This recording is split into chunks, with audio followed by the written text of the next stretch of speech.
Miss হবে না আপনার পছন্দের টিভি শো। দেখুন জি5 অ্যাপে একদম ফ্রি। জনসভার আগে যে করেই হোক দেবদাস মাইতিকে খুঁজে বের করতেই হবে।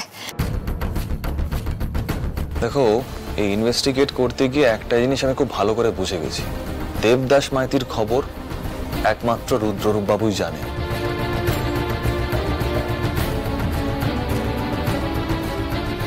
এখন প্রশ্ন হচ্ছে যে রুদ্রবাবুর পেট থেকে খবরটা বের করবে কে?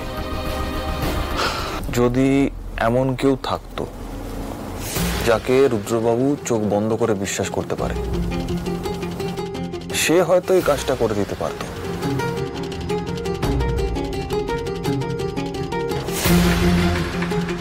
আমাদের মধ্যে আর তেমন কে আছে? এখন তো আমাকেও আর বিশ্বাস করে না প্রপারলি।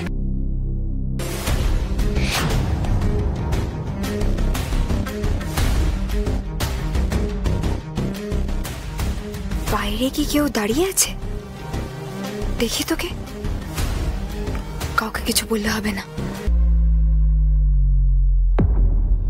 চিংড়ি দিদি, তার মানে সব আলোচনা শোনাচ্ছে। হ্যাঁ হ্যাঁ হ্যাঁ, না না না, সব ঠিক আছে, সব ঠিক আছে।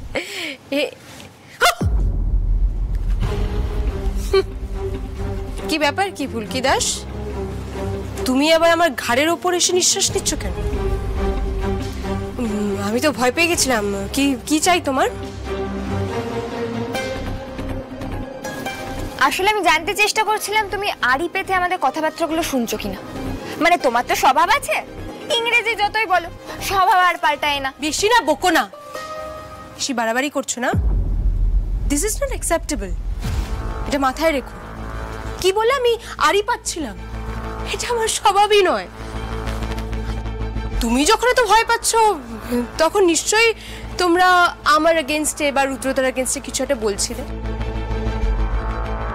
হ্যাঁ, তোমার তো অবশ্য স্বভাব আছে যে সবাইকে রুদ্রদার এগেইনস্টে আমার এগেইনস্টে নিয়ে যাওয়ার, ঠিক?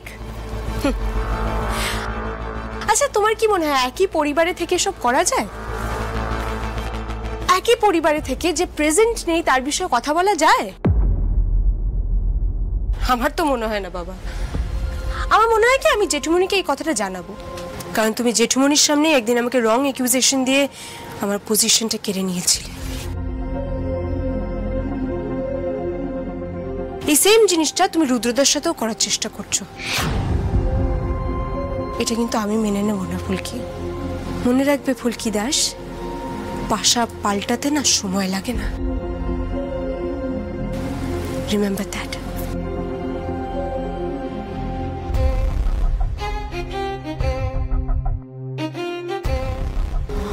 আরে চিংড়ি দিদির কথাটাই তো ভুলে গিয়েছি। চিংড়ি দিদিকে দিয়ে তো জামাইবাবুর পেট থেকে কথা বের করানো যায়, কিন্তু চিংড়ি দিদি তো আমাদের দলের নয়। তাহলে কি করবো মা কালী?